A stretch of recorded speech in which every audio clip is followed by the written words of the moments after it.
Hello students, welcome back to Siddhant scholar study point. I am Nandita Jain. इस video lecture में हम continue करेंगे MA Hindi IGNOU का सब्जेक्ट एमएसटी 9। ये इसके यूनिट 1 का पार्ट नंबर 6 है। आज का क्वेश्चन है, गद्य विधाओं का सामान्य परिचय देते हुए इनका वर्गीकरण कीजिए। ये क्वेश्चन मोस्ट इंपॉर्टेंट है क्योंकि जो भी हम गद्य विधाएँ पढ़ेंगे ना, तो इसमें से मिक्स एंड मैच करते हुए क्वेश्चंस आएंगे। जैसे कि बहुत सारी गद्य विधाएँ हम पढ़ने वाले हैं, तो किसी भी दो को उसमें अंतर बताइए या इनमें समानता बताइए। इस तरह से इस क्वेश्चन में से कई क्वेश्चन बन सकते हैं। तो चलिए आंसर स्टार्ट करते हैं। साहित्य का फलक अत्यधिक विस्तृत है। फलक होता है आकाश, ठीक है। तो जो साहित्य का जो आकाश है, साहित्य बहुत ज़्यादा विस्तृत है। साहित्य के उपयुक्त और विषयाधारित अध्ययन के लिए काव्यशास्त्र या आलोचनाओं समालोचनाओं से निर्मित आलोचना शास्त्र के माध्यम से उनका वर्गीकरण परंपरागत रूप से होता आया है। संस्कृत काव्यशास्त्र में श्रव्य काव्य, दृश्य काव्य, महाकाव्य, प्रबंध काव्य, मुक्तक काव्य, रूपक और उसके अनेक भेद, गद्य काव्य, चंपू काव्य आदि इसके उदाहरण हैं। अंग्रेजी में भी साहित्य के epic, lyric, drama, novel, short story आदि में विभाजन किए गए हैं। कतिपय आधुनिक आलोचक और रचनाकार इस विभाजन को अनावश्यक मानने लगे हैं। तो हमने देखा कि कितने सारे विभाजन किए गए हैं साहित्य के। तो जो कुछ आधुनिक आलोचक हैं और रचनाकार हैं, वो कहते हैं कि इस विभाजन की कोई ज़रूरत नहीं है। उनके अनुसार साहित्य को उसकी समग्रता से ही समझने का प्रयास करना चाहिए, ना कि उसे अलग अलग खंडों में बांटकर। उनका मानना है कि श्रेष्ठ रचनाकार विधाओं के मिश्रण, उनके बीच परस्पर आवाजाही में विश्वास रखते हैं, ठीक है। तो वो कहते हैं कि भाई मिक्स करके भी आप बना सकते हो, खंड करने की ज़रूरत नहीं है। तो जो आपस में उनका जो मिश्रण है या उनके बीच में परस्पर आवाजाही है, उसमें विश्वास रखते हैं, ना कि साहित्य को खंडों में विभाजित करके रचना में प्रवृत्त होते हैं। कतिपय रचनाकारों ने तो इस वर्गीकरण का दृढ़तापूर्वक विरोध भी किया है, पर वास्तविकता यह है कि उपन्यास, कहानी, नाटक, रेखाचित्र, संस्मरण, ललित निबंध आदि गद्य विधाओं में अंतर है, ठीक है। तो क्या अंतर है, हम एक एक करके इसको पढ़ेंगे। यह आवश्यक है कि कुछ प्रतिभाशाली लेखक विधाओं के इस भेद को स्वीकार नहीं करते और इनका रचनात्मक स्तर पर कुशल संरक्षण करते हैं, पर इस संरक्षण को भी अनुशंसन करने के लिए विधाओं की अलग अलग पहचान ज़रूरी है। तो ठीक है, बेशक जो प्रतिभाशाली लेखक हैं, आधुनिक लेखक हैं, वो कहते हैं कि भाई इसको आप मिक्स करके भी बना सकते हो। तो बेशक मिक्स करके बना सकते हैं, लेकिन पहचान तो होनी चाहिए ना कि गद्य की विधाएँ कौन कौन सी हैं। ये उपन्यास है, कहानी है, नाटक है, रेखाचित्र है, संस्मरण है या ललित निबंध आदि है। इन सब की समझ होनी बहुत ज़रूरी है। बिना इस पहचान के विधाओं के एक दूसरे के क्षेत्र में आवाजाही का कौशल समझ में नहीं आ पाएगा, ठीक है। तो मान लो हम कहानी लिखते लिखते थोड़ा सा नाटकीय रूप दे रहे हैं या उसे रेखाचित्र के रूप में, संस्मरण के रूप में लिख रहे हैं, तो एक क्षेत्र से दूसरे क्षेत्र में आवाजाही के लिए भी उसके कौशल तो होना चाहिए, उसमें स्किल तो होनी चाहिए, तभी समझ में आएगा। तो सबसे पहले हम पढ़ लेते हैं उपन्यास के बारे में, ठीक है। बहुत ध्यान से सुनिएगा, बहुत इंपॉर्टेंट क्वेश्चन है क्योंकि इसी से कई क्वेश्चन हमारे बनने वाले हैं। तो उपन्यास शब्द के अर्थ में विविधता है क्योंकि इसके निहित अर्थ में सदैव परिवर्तन होता रहा है। मोटे तौर पर उपन्यास उस अपेक्षाकृत बड़े आकार की रचना को कहा जाता है जो गद्य में रचित होती है, ठीक है। तो हमारे दो रूप होते हैं ना साहित्य के, गद्य और पद्य। गद्य में कहानी वगैरह लिखी जाती है, जबकि पद्य में कविता लिखी जाती हैं। तो उन्होंने कहा कि गद्य की वो रचना जो कि अपेक्षाकृत बड़े आकार की रचना है, उसे उपन्यास कहा जाता है। इसमें एक कल्पना प्रसूत पर यथार्थ संस्कार होता है तो कल्पना, ठीक है, क्योंकि जिसके बारे में हम लिख रहे हैं तो काल्पनिक नाम रखते हैं, काल्पनिक सिचुएशन लिखते हैं, लेकिन वो किससे संबंधित होती है, यथार्थ संसार से, क्योंकि जो हम संसार में देखते हैं उसी को कल्पना में उतार दिया जाता है। जैसे हम फिल्म देखते हैं तो वे भी काल्पनिक होती है, काल्पनिक परिस्थितियाँ, काल्पनिक घटनाएं, काल्पनिक नाम। तो इसी तरह उपन्यास में भी होता है।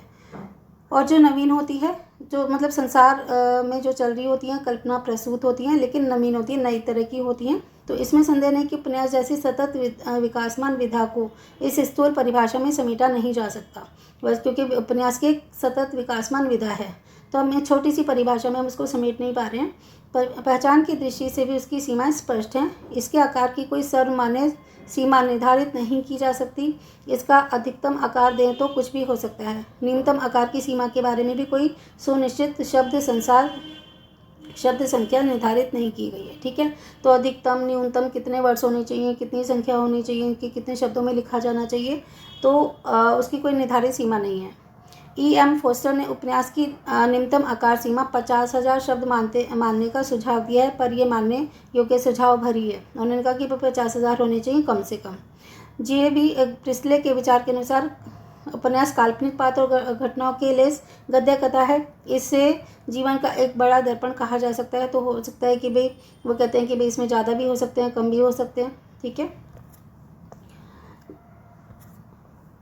उपन्यास आधुनिक जीवन के यथार्थ को बहुत निकटता से पहचानने और उपस्थित करने की विधा है। उपन्यास स्वीकृत रूप में एक गद्य विधा ही है, पर कुछ लेखक इसे भी चुनौती के रूप में देखते हैं। उपन्यास की कथा काल्पनिक होती है, लेकिन यह जीवन के यथार्थ की ही कथा होती है। इसके पात्र जीवंत और यथार्थ होते हैं। घटनाएं हमारे जीवन के बीच की होती हैं और उसमें एक तार्किक संगति होती है, अर्थात किसी घटना के घटित होने के कारण एक दूसरे से जुड़े होते हैं। तो घटना कैसे घटित हो रही है, उसके क्या कारण है, क्या उसका इफेक्ट आया, क्या प्रभाव हुआ और क्या उसका परिणाम आया, ये सब एक दूसरे से कनेक्टेड होते हैं। तो बेशक कथा काल्पनिक होती है, लेकिन वो जीवन के यथार्थ से जुड़ी होती है। अब ये था हमारा उपन्यास के बारे में। तो उपन्यास से कनेक्टेड जो भी आएगा इतना सफिशिएंट है, आप इसे लिख सकते हैं। अब हम पढ़ते हैं कहानी। कहानी क्या होती है, ये हमने पिछले एपिसोड में भी देखा था। वर्तमान कहानी में हिंदी में कहानी का अर्थ छोटी कथा, किस्सा, आख्यायिका, झूठी बात, गढ़ी बात या बनावटी बात है। कि कोई भी बात है उसे कहानी के रूप में लिख दिया, अपने आप से गढ़ी हुई बात हो सकती है, बनावटी बात हो सकती है। उपन्यास और कहानी दोनों ही गद्य के रचित होने वाली विधाएं हैं। कहानी का भी कथा संसार कल्पना प्रस्तुत और यथार्थ होता है। तो जैसा कहानी में था और वैसा ही उपन्यास में था। तो दोनों में ये होता है, बस उपन्यास की अपेक्षा कहानी का आकार बहुत छोटा होता है। उसका कथा संसार भी जीवन के एक अंश या एक टुकड़ा मात्र होता है। कहानी तथा उपन्यास सर्वथा दो अलग विधाएं हैं तथा इनका रचना विधान भी सर्वथा अलग अलग होता है। ठीक है। तो जैसे हम कह सकते हैं कि अगर हम कोई सीरियल का एक एपिसोड देखते हैं तो उसे मान लीजिए कि वो कहानी है, और जो पूरा सीरियल है, अगर हम पूरा ही सीरियल ले लें या पूरी फिल्म की बात कर लें, ठीक है, तो उसे हम उपन्यास कह सकते हैं। ठीक है। तो कहानी और उपन्यास में क्या फ़र्क है कि उपन्यास बड़े होते हैं, कहानी छोटी होती है। उपन्यास में कम से कम 50,000 वर्ष तो होने चाहिए अपनी बात को कहने में, पूरा एक कल्पना का संसार बुनने में, ताना बाना लगाने में इतने वर्ष तो चाहिए। जबकि कहानी मतलब 500 शब्दों में भी लिखी जा सकती है। ठीक है। तो बस उपन्यास का स्वरूप बहुत बड़ा होता है और पूरा शुरू से लेकर आखिर तक एक पूरा ताना बाना बुन के पूरा एक पूरी उसकी फिल्मी तरीके से उसे बताया जाता है। ठीक है। कनेक्टेड होता है सब एक दूसरे से। जबकि कहानी अलग अलग होती हैं, जैसे कि कहानी होती है, एक कहानी खत्म हो गई, दूसरी कहानी शुरू हो गई। तो सीरियल भी कई ऐसे होते हैं ना जो एक ही कहानी को आगे तक लेके जाते हैं, और कुछ सीरियल ऐसे होते हैं जिसमें हर बार कोई नई कहानी आती है। अब हम पढ़ लेते हैं नाटक। नाटक साहित्य की एक महत्वपूर्ण विधा है जो कई रूपों में रचित है। यह संसार की सारी समृद्ध भाषाओं में अत्यंत प्राचीन, समृद्ध और वैविध्यपूर्ण विधा है। भारत में भी दृश्य काव्य की परंपरा बहुत प्राचीन और वैविध्यपूर्ण रही है, और इसका मुख्य पहचान ये है कि संवादों से रचित होता है। तो जैसे नाटक होता है ना कि रामलीला के दिनों में भी नाटक का मंचन किया जाता है ना। तो दृश्य काव्य, क्योंकि इसे देश भी सकते हैं सुनने के साथ साथ, बहुत ही प्राचीन है, क्योंकि महाभारत का, रामायण का नाटक तो सदियों से चला आ रहा है। और इसमें क्या है, ये संवादों में रचित होते हैं। अब इसके संवाद है, अब इसके डायलॉग्स आएंगे, वो बोलेगा, फिर दूसरे के डायलॉग होंगे, वो बोलेगा, फिर वो दृश्य ही चेंज हो जाता है। थोड़ी देर के लिए पर्दा गिरता है और फिर दूसरा दृश्य आ जाता है, तो इसे नाटक कहा जाता है। फिर है रेखाचित्र। प्राचीन काव्य साहित्य में व्यक्तियों, पशु पक्षियों, स्थानों आदि के अलंकृत वर्णन विवरणों में रेखाचित्र मिलते हैं। महाकवि बाणभट्ट की कादंबरी में महाश्वेता का रेखाचित्र बहुत ही अनुपम है। आधुनिक हिंदी साहित्य में रेखाचित्र का एक स्वतंत्र विधा के रूप में विकास हुआ है। कम से कम शब्दों में कलात्मक ढंग से किसी वस्तु, व्यक्ति या दृश्य का अंकन करना रेखाचित्र कहलाता है। इसकी अभिव्यंजना बड़ी मार्मिक होनी चाहिए। महादेवी वर्मा का इस क्षेत्र में अप्रतिम स्थान है। महादेवी वर्मा के रेखाचित्र बहुत ही अप्रतिम हैं। उनके रेखाचित्रों के 4 संग्रह हैं। एक तो अतीत के चलचित्र जो 1941 में लिखा गया था, समृद्धि की रेखाएं 1943, पद के साथी 1956 और मेरा परिवार, ये प्रकाशित हो चुके हैं उनके रेखाचित्र। और ये रेखाचित्र में क्या होता है, फिर से पढ़ लेते हैं कि रेखाचित्र में काव्य साहित्य में, पहली बात तो प्राचीन काव्य साहित्य में जो व्यक्ति थे, पशु पक्षी थे, स्थान थे, उनके रूप में का जो वर्णन होता था ना, वो रेखाचित्र में मिलता है। तो इसमें ना पूरी तरीके से इस तरह से बताया जाता है कि वो रेखाचित्र, जैसे चित्र चलते हैं ना हमारे सामने, इसी तरह वो रेखाचित्र जैसे जैसे हम बताते रहते हैं किसी व्यक्ति, पशु पक्षी या किसी स्थान के बारे में, ऐसा लगता है कि वो हमारे सामने चल रहा है और उसे हम अपनी आंखों से देख पा रहे हैं। ये होता है रेखाचित्र।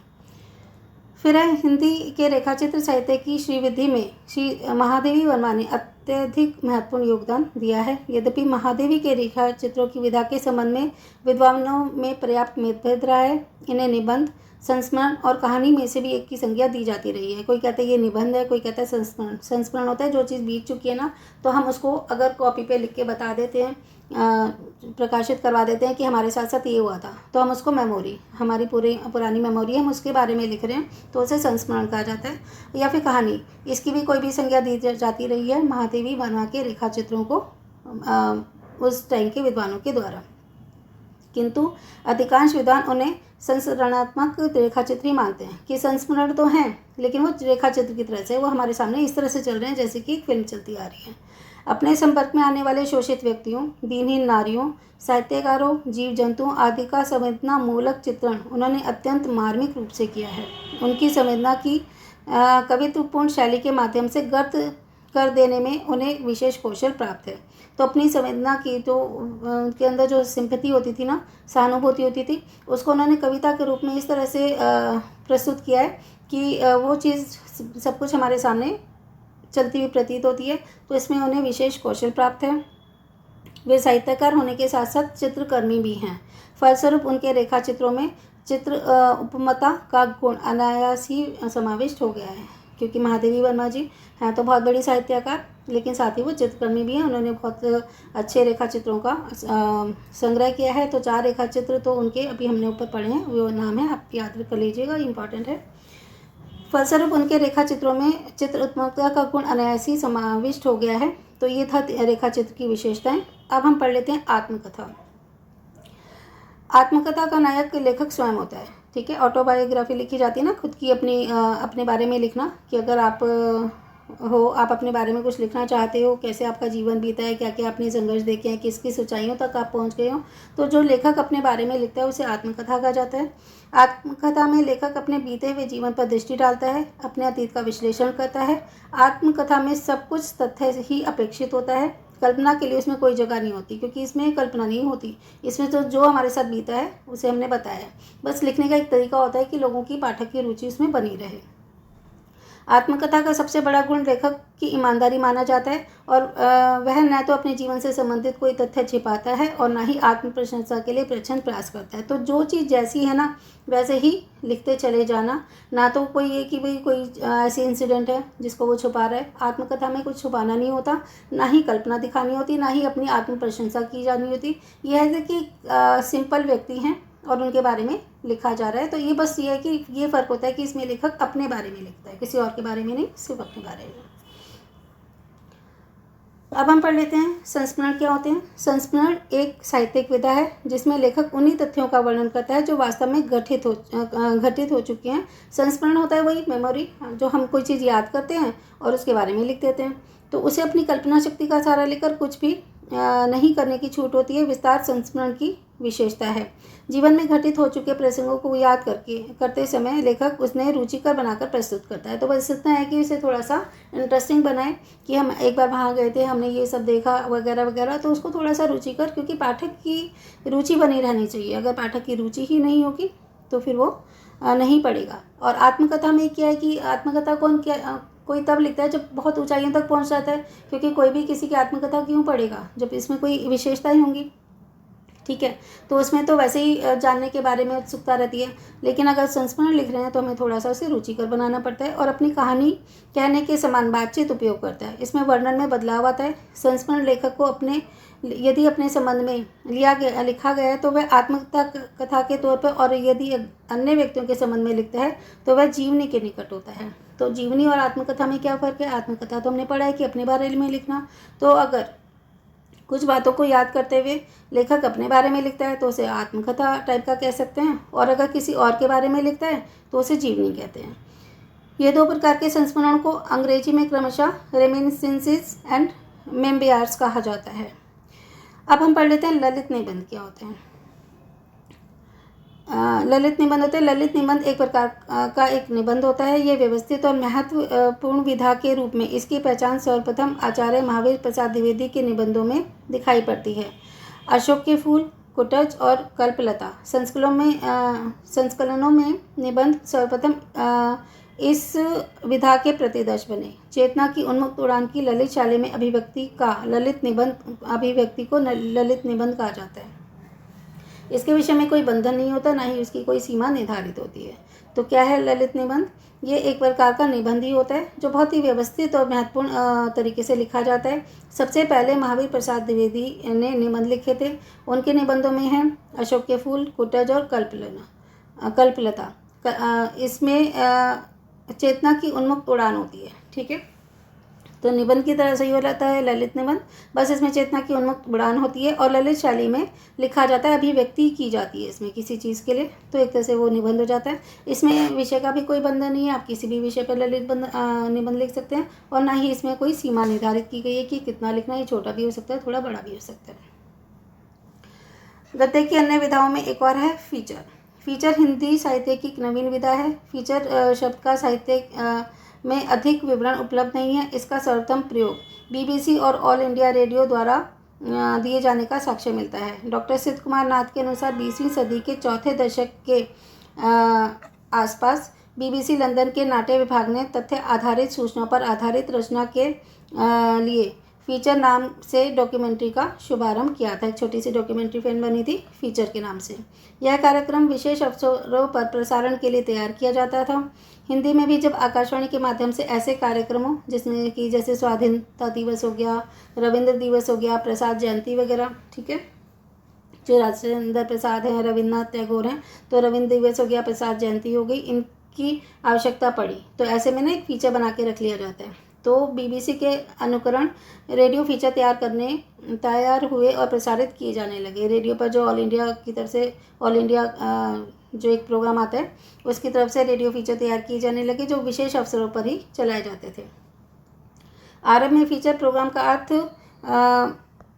विदाई कार्यक्रम ही था, पर धीरे धीरे इसके अंतर्गत वे रचनाएं भी आने लगी जो रेडियो टेक्नोलॉजी की दिशा में कुछ नए प्रयोगों के लिए लिखी जाती थी। प्रयोग आधारित इन कार्यक्रमों का कल्पना प्रधान रचनाओं की तुलना में तथ्य पर आधारित रचनाओं की ओर अधिक ध्यान था। ठीक है, तो तथ्य आधारित रचनाओं की ओर ध्यान था, इसमें कल्पना प्रधान रचनाओं की रचनाएं नहीं की जाती थी। तो फीचर एक तरह से हिंदी साहित्य की नवीन विधा कही जा सकती है और साहित्य में कुछ खास इसके बारे में इतना है नहीं, बस ये है कि कोई प्रोग्राम आना है, कोई पर्टिकुलर डे के लिए कोई चीज़ बना के रख ली जाती थी और वो उस समय प्रसारित की जाती थी। ठीक है, और ये तथ्य घटनाओं पर आधारित होती है, तो इसे फीचर कहा जाता है। आंग्ल भाषा के प्रख्यात कवि सह नाटककार लुई मैकनिस ने फीचर को वास्तविक घटनाओं का नाटकीय रूप कहा है कि हैं तो वास्तविक घटनाएं, उनको नाटक के रूप में प्रस्तुत किया जा रहा है तो उसे फीचर कहते हैं। ये कहना है आंग्ल भाषा के प्रख्यात कवि सह नाटककार लुई मैकनिस का। वास्तविकता का तात्पर्य यहाँ वास्तविक घटनाओं और तथ्यों से है। लॉरेंस गिलिन जो कि बीबीसी के आलेख रूपक विभाग से संबंधित थे, उन्होंने फीचर तथ्य पर आधारित होता था, नाटक कल्पना पर। ठीक है, तो उनका जो फीचर था ना तथ्य पर आधारित होता था और नाटक कल्पना पर। तो ये फ़र्क है कि फीचर तथ्य पर है और आधारित और नाटक कल्पना पर आधारित होता है। फीचर को हिंदी में रेडियो रूपक का नाम दिया गया। डॉक्टर सिद्धनाथ कुमार के अनुसार रेडियो रूपक एक स्वतंत्र कला है जो नाटक आदि के विधानों से पूर्णतः पृथक है। उन्होंने HR विलियमसन के साक्ष्य से बताया कि यदि रेडियो के पास अपनी कोई कला है जिसका निर्माण केवल रेडियो ने किया है तो वह फीचर है। रेडियो फीचर में सभी प्रकार की वास्तविकताओं का नाटकीय ढंग से प्रस्तुतिकरण होता है। तो वास्तविक घटनाएं होती हैं, तथ्य पर आधारित होते हैं, बस उनको थोड़ा सा नाटकीय रूप दे दिया जाता है, तो वो फीचर है। तो अगर खाली फीचर पर टिप्पणी लिखो ये आता है तो भी इसके लिए सफिशिएंट है, क्योंकि इसमें से कई सारी टिप्पणियाँ आ जाती हैं, क्योंकि 10वां क्वेश्चन हमारा टिप्पणियों का होता है, उसमें से आपको 2 टिप्पणी करनी होती हैं, तो यहाँ से कई क्वेश्चन बन सकते हैं। गद्य की अन्य विधाओं में एक और विधा है रिपोर्टाज। यह फ्रेंच भाषा का शब्द है। अंग्रेजी का रिपोर्ट शब्द इसका पर्याय है। द्वितीय विश्व युद्ध के समय युद्ध की रचनाओं में जो रिपोर्ट या विवरण कुशल पत्रकारों द्वारा प्रस्तुत किए जाते थे उन्हें रिपोर्टाज शैली की एक साहित्यिक विधा प्रचलित हुई। तो एक तरह से रिपोर्ट वगैरह देना, जैसे कि विश्व युद्ध हुआ तो उसके बारे में रिपोर्ट लिखी जाती है, तो उसे रिपोर्टाज कहा जाता है। यह विधा समाचार पत्र की देन है। इसमें लेखक की तीव्र भावना का रंग एवं भाषा में विलक्षण प्रभाव उत्पादकता रहती है। हिंदी में इस शैली में कम ही लेखक प्रसिद्ध हुए हैं। रांगे राघव ने सन 1941, रांगे राघव बहुत बड़े साहित्यकार हैं, उन्होंने 1941 में बंगाल में पड़े भीषण अकाल का बड़ा ही मार्मिक चित्रण प्रस्तुत किया था। प्रकाश चंद्र गुप्त, प्रभाकर माचवे, अमृत राय, रेणु, धर्मवीर भारती, बालकृष्ण राव आदि रिपोर्टाज लेखन के लिए उल्लेखनीय नाम है। ये साहित्यकार थे, वो रिपोर्टाज लिखे करते थे। तो किसी भी घटना का रिपोर्ट के रूप में प्रस्तुतिकरण रिपोर्टाज कहलाता है। जिस रचना में वर्ण्य विषय का आंखों देखा तथा कानों सुना ऐसा विवरण प्रस्तुत किया जाए जो कि पाठक के हृदय तंत्री के तार को झंकृत कर सके और वह उसे भूल ना सके, उसे रिपोर्टाज कहते हैं। कि आंखों देखा हाल अगर सुनाया जा रहा है तो और कानों सुना हाल सुनाया जा रहा है, तो जो भी पढ़ रहा है, जो ये उसे सुन रहा है, तो उसके हृदय के तार इस तरह से झनझना उठें कि वैसे भूल ना सके, उसे रिपोर्टाज कहते हैं। रिपोर्ट से वह इन अर्थ में भिन्न है कि जहाँ कलात्मक अभिव्यक्ति का अभाव होता है तथा तथ्यों का लेखा जोखा मात्र रहता है। तो रिपोर्ट में तो होता है कि कलात्मक अभिव्यक्ति नहीं है, एक होता है बस पढ़नी होती है, बस ऐसे पढ़ के सुना दिया, इसमें कोई अभिव्यक्ति नहीं है, कोई आर्ट नहीं है, और इसमें तथ्यों का लेखा जोखा मात्र होता है, तो उसे रिपोर्ट कहते हैं। ठीक है, तो यहाँ रिपोर्टाज में तथ्यों के कलात्मक एवं प्रभाव उत्पादकता ढंग से प्रस्तुत किया जाता है। तो रिपोर्ट और रिपोर्टाज में क्या फ़र्क है? रिपोर्ट तो बस कलात्मक अभिव्यक्ति नहीं होती, सिर्फ तथ्यों का लेखा जोखा होता है और रिपोर्ट तैयार कर दी जाती है। रिपोर्टाज में उसको प्रभाव उत्पादक ढंग से प्रस्तुत किया जाता है। यह रचना विधा का प्रादुर्भाव, इस रचना विधा का प्रादुर्भाव यानी कि उदय सन 1936 के आसपास द्वितीय विश्व युद्ध के समय हुआ था। उसी समय था ना जब रांगे राघव ने बंगाल में भीषण अकाल पड़ा था, तो उसका बहुत ही मार्मिक चित्रण प्रस्तुत किया था। तो द्वितीय विश्व युद्ध के आसपास भी हुआ था इसका जो मेन उदय हुआ 1936। तो रूसी साहित्यकारों ने इसका विशेष प्रचार प्रसार किया था और इसीलिए एहरेनबुर्ग ने रिपोर्टाज के कुशल लेखक के रूप में सर्वाधिक प्रतिष्ठा प्राप्त की। ठीक है, तो इसके लिए एहरेनबुर्ग ने रिपोर्टाज के कुशल लेखक के रूप में उनको सबसे ज़्यादा सर्वाधिक प्रतिष्ठा प्राप्त की हुई थी। हिंदी में रिपोर्टाज लेखन की परंपरा शिवदास सिंह चौहान की रचना लक्ष्मीपुरा रूपाग दिसंबर 1938 से प्रारंभ हुई। तो अगर हम हिंदी की में रिपोर्टाज लेखन की परंपरा की बात करें तो वो शिवदास सिंह चौहान की रचना थी लक्ष्मीपुरा, जो कि दिसंबर 1938 में लिखी गई थी, वहाँ से प्रारंभ हुई थी रिपोर्टाज की रचना हिंदी की। तो इस वीडियो में हमने गद्य की अन्य विधाएँ पढ़ी हैं। तो जो गद्य किसी भी तरीके से लिखा जाता है तो इन रूपों में लिखा जाता है। तो आई होप कि आपको ये क्वेश्चन समझ में आ गया होगा। तो इससे जो भी कनेक्शन में से हो सकता है, जैसे रिपोर्टाज और रिपोर्ट में अंतर बताओ, इस तरह से लिखा जा सकता है कि उपन्यास क्या होता है, उपन्यास और कहानी में अंतर बताओ, ये हो सकता है। रेखा चित्र क्या होते हैं, इस पर टिप्पणी लिखो। तो बहुत सारे क्वेश्चन बन सकते हैं इसमें से।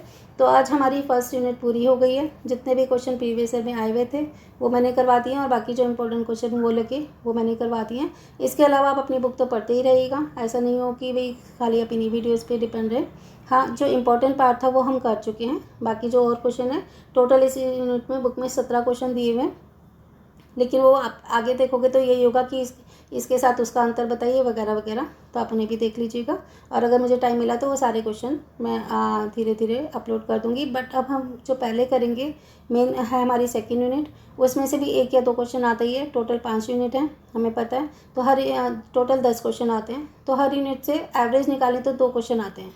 लेकिन अगर वैसे देखें तो कभी किसी एक यूनिट से 1 ही क्वेश्चन आता है और दूसरी यूनिट से 3 क्वेश्चन भी आ जाते हैं। ठीक है, तो एक क्वेश्चन तो आपको मिलेगा ही मिलेगा, साथ में इसकी टिप्पणियाँ भी मिल सकती हैं। ठीक है, तो जो अगर 2 में से 1 टिप्पणी भी इसमें से आ गई तो 30 नंबर का पेपर लगभग हमारा यूनिट 1 से तैयार हो जाता है। अगर कम से कम भी माने तो 20 नंबर का तो हो ही जाता है। तो अब हम सेकेंड यूनिट करेंगे, उसमें से भी 2 कभी कभी 3 क्वेश्चन भी आ जाते हैं। तो चलिए मिलते हैं नेक्स्ट वीडियो में।